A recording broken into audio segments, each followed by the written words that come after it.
disbelief that I can't do anymore because I've been rooted into trying. So what's the first time you met him? With who? Joaquin. Joaquin was when we were doing, he was nominated with me when we were doing, he was nominated for Walk the Line. I was nominated for Hustle and Flow. So we were in the whole circuit. That's the first together. time. That's the first time. Did you guys ever do anything together? Nope. Never have? Nope. Dude, it was me, him, Heath Ledger. He was in the run with us. It was Philip Seymour Hoffman running with us. That's the same. What and four two of those names? people are dead now. I know. Heath out and of Philip. the 5, yeah. Wow. Out of the 5, that was us. So, there's a short life in Why do you think world. that is? What the creative side is? Well, because losing out money, you got to take drugs. You're going through so much shit to try and deal with life. You are literally, it's an unhealthy space. And so eventually you're going to go too far, Who knows what happened to Philip? Who knows what Heath had to do in order to get to where he was at? There's a lot of things that people do that end up sitting and they can't get over it. And they got to keep getting high, hoping to get it out of their head.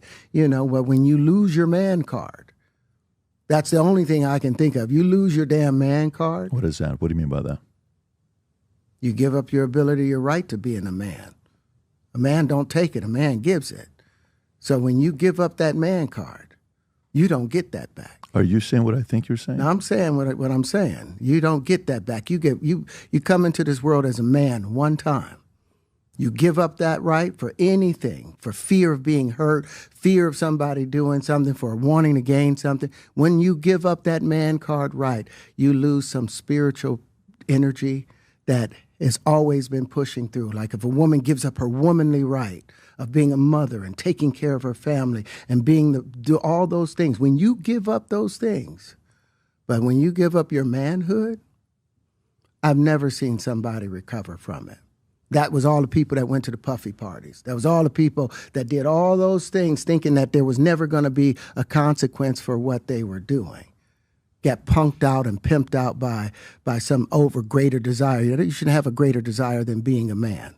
So I believe that's a big problem with a lot of the actors out there because they get fluid. And next thing you know, once you go fluid, it's gone.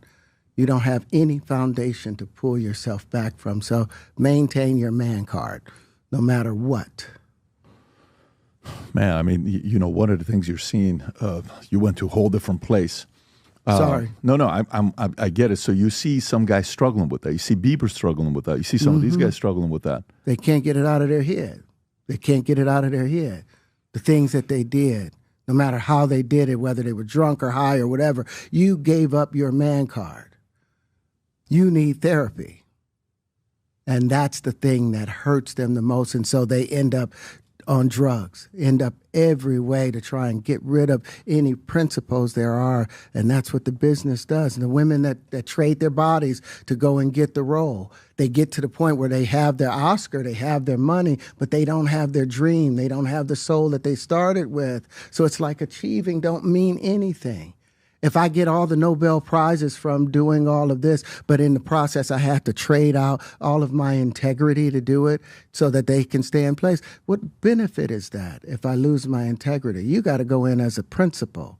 And what we were brought in here as men, we produce 1,500 sperm per heartbeat for a reason, because the aggression is necessary. You don't trade that in, no matter what. Did you ever have the opportunity where you got invited and you said no to it? Hell yeah. What was the consequences when you said no? Puffy invited me for weeks, asking me to come and teach him how to, wanted me to be his acting coach for a while.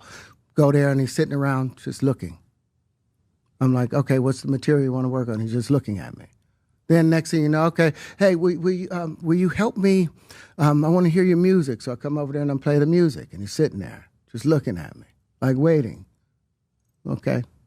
So then my assistant was like, he wants to hang out with you next week. And I was like, for what? He's like, I think he's trying to fuck you.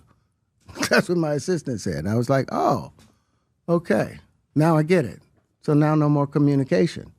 Now you know to be hands off with somebody. A number of producers come in to make the approach, and you threaten to punch them in the mouth, or threaten to knock their head off for talking to you or looking at you like you're a woman. You know, when you approach a real man about his masculinity, you're going to get a real reaction back. It's a difference when a guy walks in a room and when a man walks into a room. And a man don't take the same things that a guy will accept. So always be the man in the room. And that's always been my whole thing, and have lost businesses because I don't bend over in that way. I don't compromise. I don't play gay roles. I don't kiss a man. I don't do that shit because the man card means everything.